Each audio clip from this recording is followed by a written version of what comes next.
Good afternoon. My name is Tanya Amos, and today I'm going to be going over competency five, which is engaging in policy practice.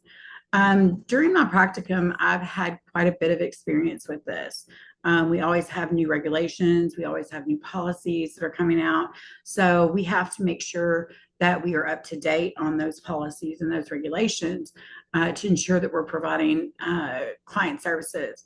I have engaged in some of them.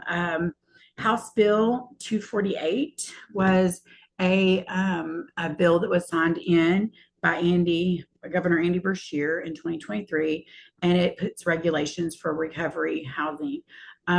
We had a meeting with the mayor, all the recovery houses in the area before this bill came out, and they were upset because some of the people in the recovery housing in the area, because there's so many, were utilizing way too many resources, such as the food bank and the soup kitchen, and it was making their budget short because they were using so much of their budget.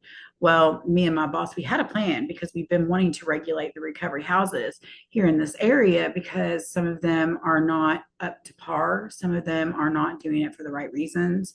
And they should not be operating unless they're up to standards.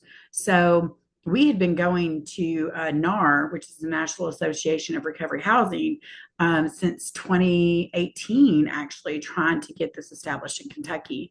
And we actually gave the governor here in E-Town, we gave him the NAR regulations and the NAR standards. And that actually helped to create House Bill 248.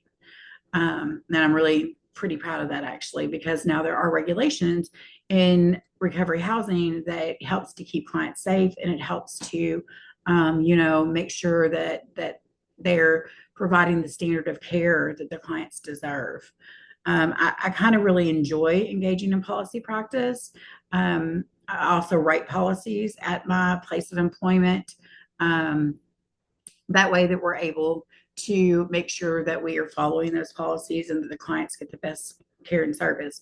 And we review those policies as well every year to make sure we don't need to change anything based off of surveys or based off of clients' needs or wants, so that we can make sure that we're up to date on quality care for the clients.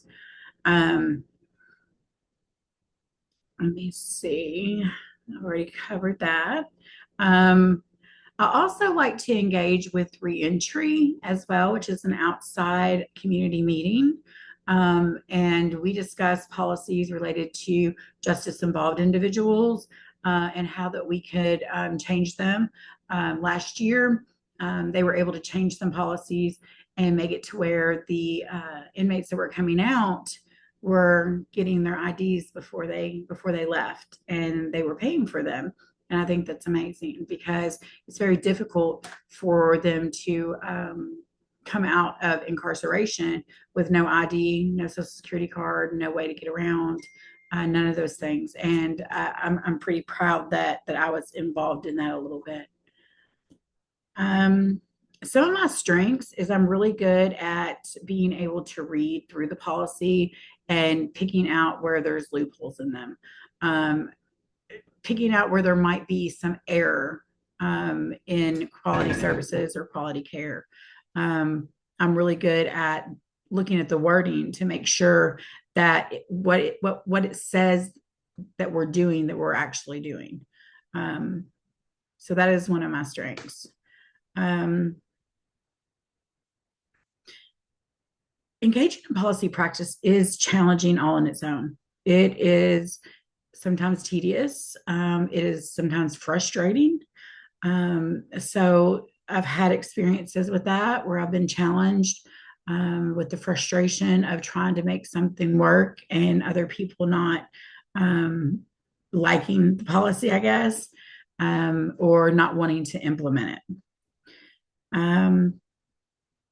My experiences with it as a master's level social worker has grown because I'm more educated. I learn more. I'm able to use what I learn especially at work, to be able to let them know, hey, something changed, or hey, we shouldn't be doing it like this. We should be doing it like this. So I've become more educated, and I'm very, very grateful for that. I have received feedback from my supervisor, especially whenever we were doing House Bill 248. Um, she gave us some feedback on it. She gave us some feedback, or she gave me some feedback too, on wanting to know what that would look like, and asked me to sort of draw a plan for that. Um, I think that my progress as a master's level social worker is going pretty well. I feel like I'm learning a whole lot. I'm still not getting much self care. I know that is the next question on here. I'm really not getting a whole lot of self care. My hair is a sort of a mess today. I've had my grandbaby all day.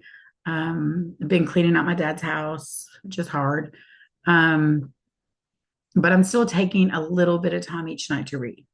I am doing that, and that does help me to lay myself down tonight at nighttime. It helps me to sleep better, and I'm going to continue to do that. We do have ADI practices at our agency. We do not discriminate against anybody. If we have somebody that comes in that needs accommodations, we will do what we can to get those for them. I do have barriers to my self care. Like I said, it's the very end of my master's program. I run a whole recovery program. Sometimes I work till 7, 8, 9 o'clock at night. So that's a barrier. I have a family, they want to spend time with me. I want to spend time with them. That's a barrier as well. But I am working through those. And like I said, I am trying to get at least 30 minutes of self care each night by reading something I want to read, something for pleasure. And I'm going to go on a cruise in June. So that's definitely going to be a week-long self-care for me.